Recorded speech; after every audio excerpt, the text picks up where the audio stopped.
Mic check. I think you have to... Do we have to push? Oh, there it is. I heard you talk now. Is that how it works? I'll sing on.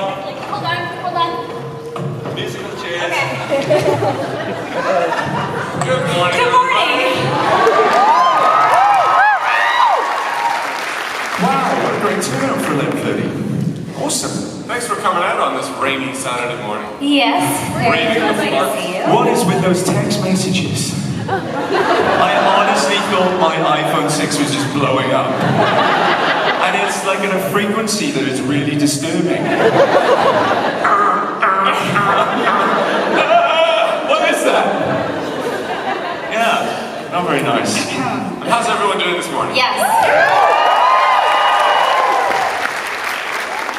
No, we are self-moderating. Oh, you're so this could be a disaster or it could be amazing. We could always do what we did in Salt Lake City and actually invite people up just to ask us questions occasionally. Well, there is a microphone there. Yeah. All right. Let's get started. Somebody... Who's first? Yes, the brave gentleman in the green shirt. Oh, and just for the record, before you ask your question, if anybody hears music playing, you have to get up and dance. You have to. It's a rule. It's mandatory, or I'll just kick you out. You will. This is for Ksenia. Your portrayal of Kinsey is just like revelatory. It's one of the greatest. I like that. It takes, even in the best shows, some time for actors usually to find the character and really look comfortable, but you look so genuine right from the beginning. And I was wondering, did you feel like you understood the character that early on? Wait, hold on. Am I supposed to be really cool and be like, yeah, oh, from the first minute I read the script, I knew exactly what I was going to do, and here we are 6 years later. No, I thought they would never cast me. I thought I was not funny. I had never really done... No, I just feel so small. You're doing the Ksenia sit on the leg. The chairs are small. Yeah, I had never really done comedy before, and so I was very nervous, and even when I was cast, I had no idea what I was doing. So, thank you for the incredibly kind words. Thank you. I'm so glad that you guys love Kenzie, because I love her very much, and it's been an honor to develop this awesome character over these years. Thank you. Do you know what's really nice as well is sometimes seeing people grow up as well, or not grow up, but necessarily mature as artists as they play characters too. And I think that's been really cool with Ksenia, seeing Ksenia sort of really excel and mature in so many different aspects as an actor. Well, wait, if we really go chronologically, she won the Best Actress Award for the first season. So, I mean, she started pretty high. I don't know how, there's not a lot of evolution. She came out of the gate ripping and roaring. Yeah, and now she's moved on to like 50 billion other projects. No, she's not doing very well at all. Yeah, no talent at all. No. Nothing to see here. Well, what should we talk about, guys? Did someone want to ask us any questions, or should we just talk? Well, just... Hey, there's a microphone. Yeah, anyone, come on up to the mic. Getting up to the mic and make a line up. Yeah, or I'm gonna have to go down there and start. Just cue for shit. Just say it. Yes! Let's get this party The started. floodgates open. Which is quite apt. Okay, Chris, my favorite scene probably ever is when you're playing Kinsey. Was that super fun?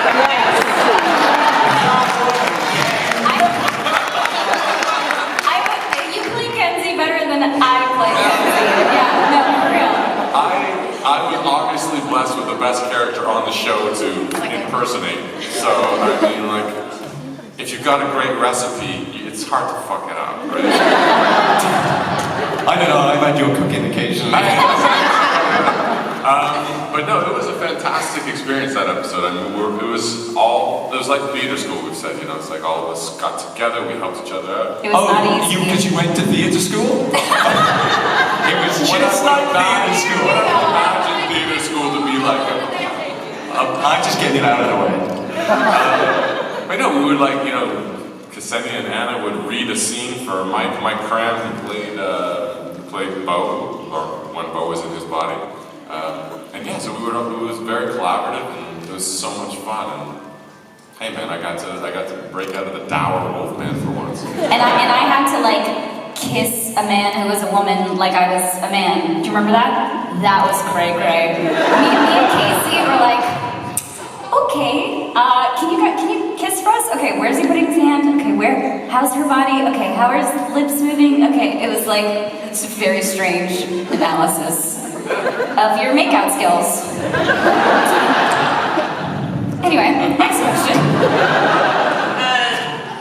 Totally off subject, but how was it when you did Underworld Awakening with Kate Beckinsale? Well, I was standing there naked, covered in blood. It was kind of like a dream come true. But really awkward because, you know, I had this little vanity patch on. We also, that scene was supposed to be filmed, or the finale scene was supposed to be filmed in one day, but as happens on excuse me. Not again, Chris. It's damn Tex-Mex, man. That's Nigeria.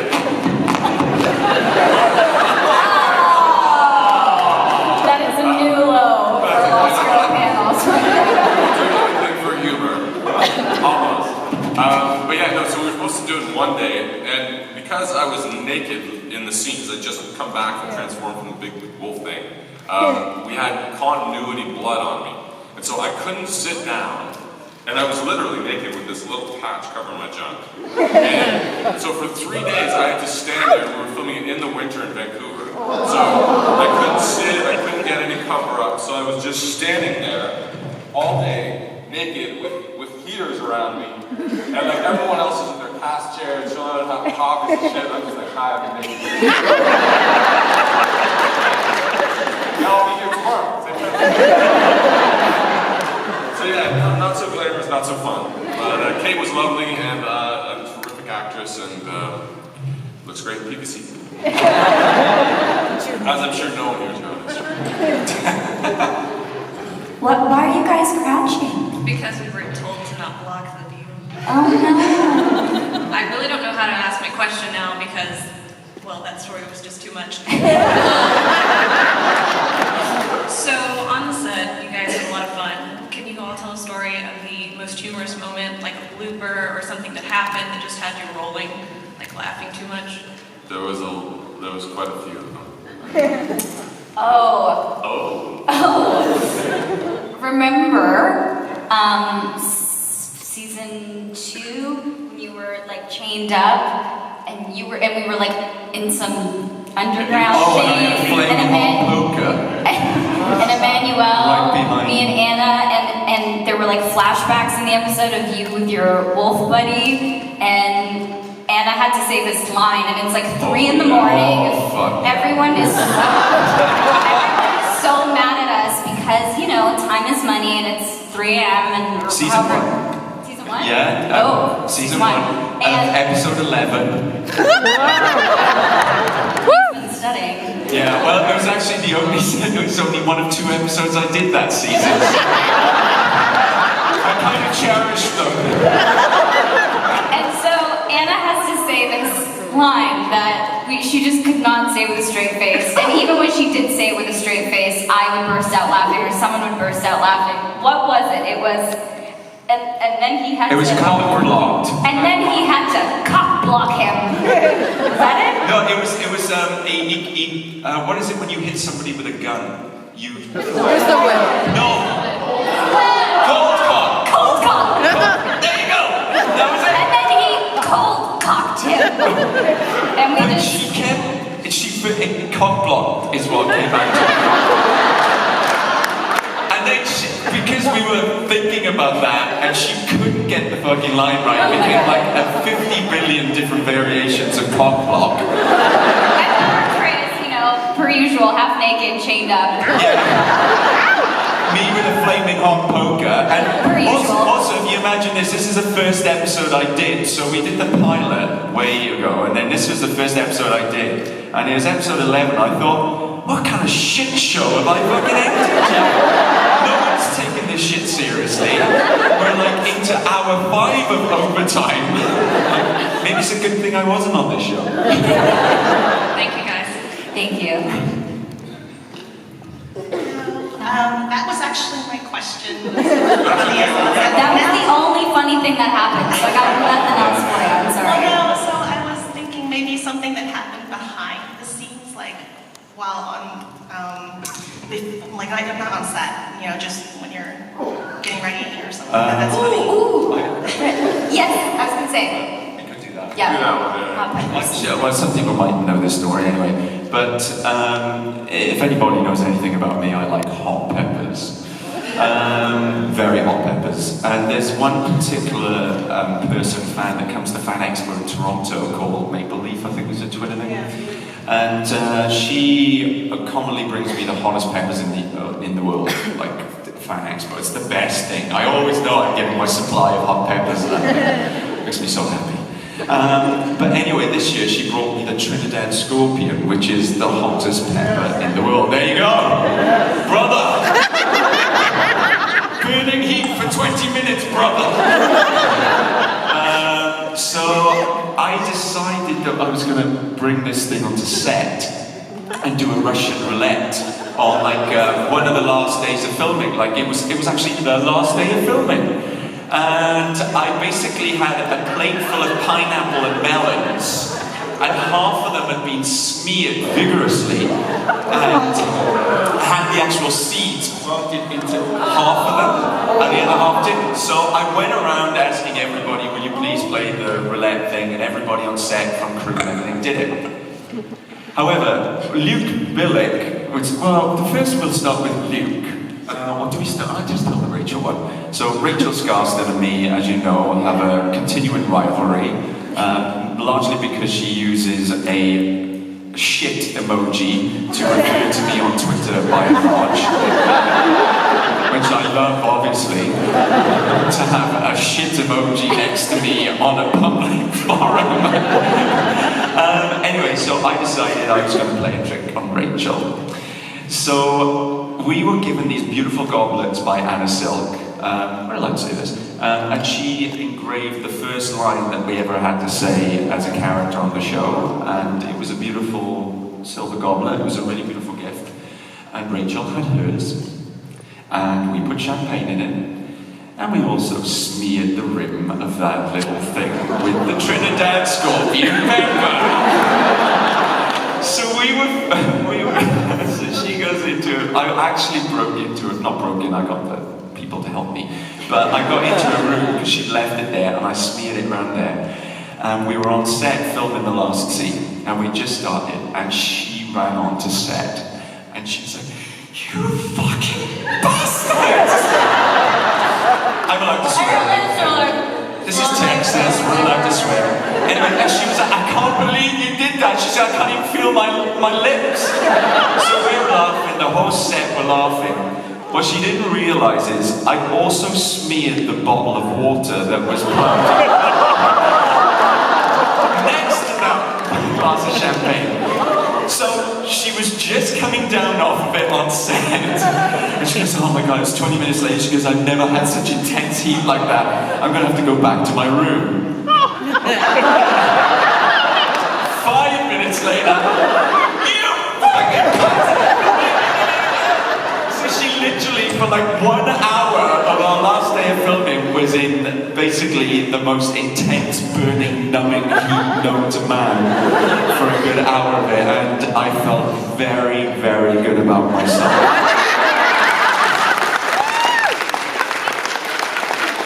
So yeah, we have fun. Okay, so there's a lot of really cool powers on this show. If you could have any of them, would you keep your own or trade for a different one, and what would it be? Would you stay a normal human? So cool being a human, isn't it? Yeah. Yeah. No, I'd love to be a wolf and a mesmer in one. That would be interesting. So when you lift your legs, you see everybody would lift their legs too.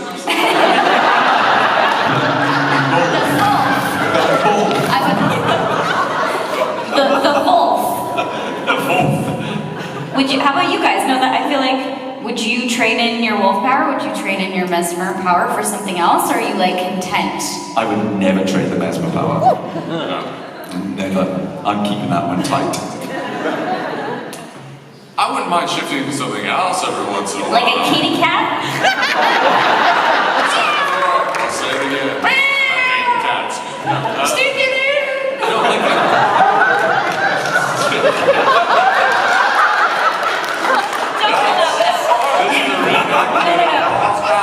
She's their first cat, and they didn't realize that you have to spay your female cat, so they start getting crazy after a little while. What's wrong with our cat?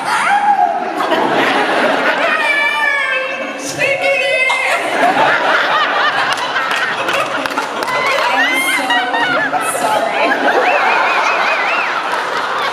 Truly. You don't know how sorry I am. Okay. Enough. No, I don't want to be a cat in heat. Not next to Paul. I don't think I would recover mentally, psychologically, not ever. Oh boy. But I wouldn't mind flying, maybe if I could shapeshift into something else, like a big ass bird. Because that's intimidating. Okay.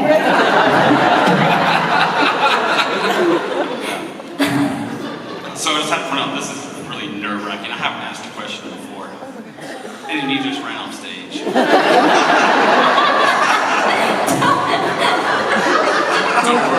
Don't worry. I was just trying to get chairs. Oh, see, he was being nice for once. Chivalry. It's like we do it from where we are in the UK. Sorry, love. What's your question? So I had to shift my question for you because I was going to ask if your role of just causing pain is something that was scripted, but it was clearly not. It's quite natural. So was there a lot of scripted scenes, or did you just improv of your torture? It wasn't a far stretch. I mean, that's like Paul's home life. Yeah, I mean, look at my cat. And your bondage collection. Okay. Sorry, I just love doing it. The improv, we do improv on the show, usually after we've done what we're told we're supposed to do. So you usually complete what the writers want, and then sometimes you might throw in a little bit of something that you think might be funny. And sometimes, there's quite a few unscripted stuff I think that got through. And I don't know, I feel that we could have gone a little bit further with that sort of stuff. We had that sort of show where we could have just done a little bit of that, a little bit more, because I think when we did do it, there was some really funny things. There was actually the torture scene with the, when, I get whipped, and then that thing at the end where she's like, what are you wearing? And then I go, and so that was Anna's, because we were like, well, let's improv something, it's kind of funny. I'm not in this gear, I mean, surely she'd say something. And she did, and we had stuff in the Mascara Buddies thing that we would just kind of have fun and say lines, and usually I was just trying to make Ksenia laugh. Yeah. And I was trying not to stick my mascara wand in your eye. Yeah. It's a loving relationship. Usually you aren't allowed to, because the writers generally in shows, and it's time as well, these things are it's like a scientific experiment, how they work everything out, and they only have so much time, so you can't really add another 5, 10, 20 seconds every now and again, sadly. Thank you. Cheers. That's a boring answer. I want to go back to the cat right now. So, how did it feel to be three of the very best dressed characters on the show? You with your goth fetish look, you with your dangerous businessman sort of look, and Kenzie's character pulling off everything exceptionally well. Thank you. It's nice to get a compliment. Yeah. Thank you very much. We sorry if I can interrupt. We had an incredible costume designer who started off with us from the very beginning. Her name was Ann Dixon.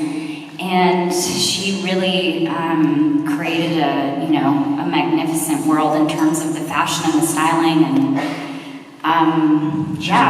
it was just like a joy to collaborate with her. So I owe a lot of,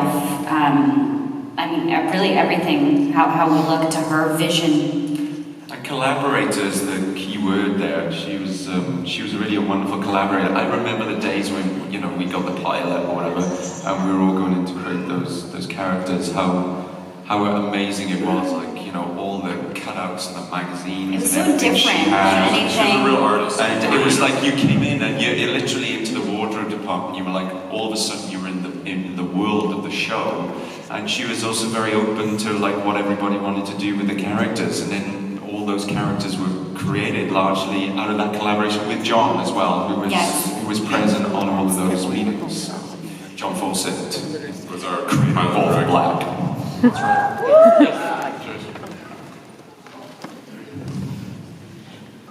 How do you feel about being on such a unique show? Unlike other shows, this deals with more unique situations. Like what, for An example. No, we've been really blessed. This show we've always called it like, the little show that could, whether it's from the LGBT community to the genre community to, we cover so many different bases and we get to explore so much stuff. We never really get bored.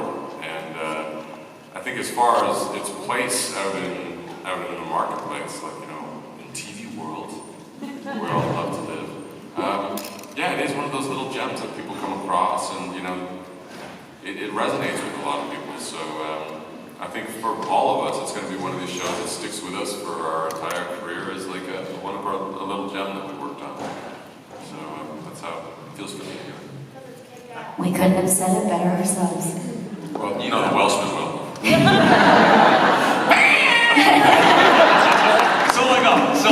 That's all I got today. No, hey, we're really lucky to be on this show, I feel. Like, I don't think many of us will ever get to play these type of characters again. And it's thanks to our fans. We wouldn't be here. The show wouldn't have lasted as long as it did if it wasn't for you guys and your dedication to these characters. So. And people being represented on screen that basically the storylines that just aren't out there, and people who have a place in society don't see themselves reflected in the medium that they're watching. You watch television, you go to watch plays, because you read books because you want to identify with those stories, which is what it's all about. You're not alone. Somebody's telling your story. You get insight into yourself and the world and community that surrounds you. And a lot of these stories are on television. So to be in a show that is doing that in a fun manner, and I believe that it was done in a largely respectful manner, is quite unique, and is something that the show can be proud of, I think.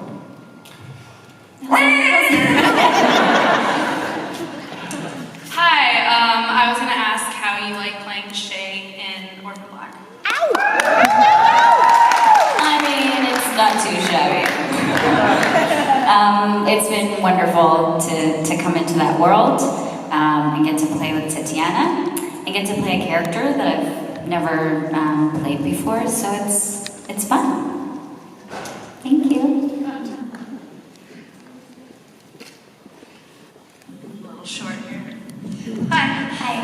I was going to ask, what was the worst day on set that you guys can remember that you either went through the most difficult experience or just dreadful?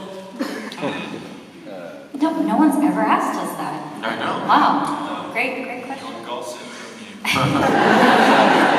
I know this question. What days did I hate? You tend to selectively forget those. Yeah. It's like, with family, it's like, you don't remember the bad stuff. You try to remember the good stuff. Listen, we have seen each other through the best and through the worst, through the sicknesses, through the injuries. I mean, we have just experienced so much together. I mean, we were basically together like what it felt like 24 hours a day for the span of many, many years. So it's just like life stuff that we went through, but you know, you have to go to work and you have to, you know, be dedicated and committed and do the best you can, even when maybe you're not feeling well or, you know, whatever else is going on in your life. You're just drunk. Or you're just drunk. Yeah, I mean, there's so many different, you know, like some days you're working extremely long hours. You know, it's not uncommon for us to work 16 to 18-hour days. You know, when you stack those on one after the other, and so you're starting Monday morning at 5 in the morning, and you're wrapping Saturday morning at 5 in the morning, and then you're starting again Monday at 5 in the morning. It tends to, you know, you get a little worn out, and you know, it makes everything a little harder to deal with. But when you're working with great people like this, it kind of all stick together. And in the makeup chair in the morning, when you're all like, oh God, what are we doing with our lives? You realize that, hey, we're making something special. The show must go on. The show must go on. Awesome. Lastly, I was going to ask this. See, that was a very political answer in which to avoid giving any gossip away on how great awesome those days were to go to work and how much we hated each other for a brief moment. And how often have you practiced the table dancing? Well, I wish I'd come out before and just tested the table. I mean, that might have been clever. I did him one time. I cosplayed as him and jumped on a table in New York. He had my stunt wig and beard and everything. Yeah, and I was topless. Mandatory. Hi, do you like being light and or dark, and would you choose to go the other way? Because I know that Paul's played, you know, he's gone to the light side and been on, you know, the... Paul goes both ways.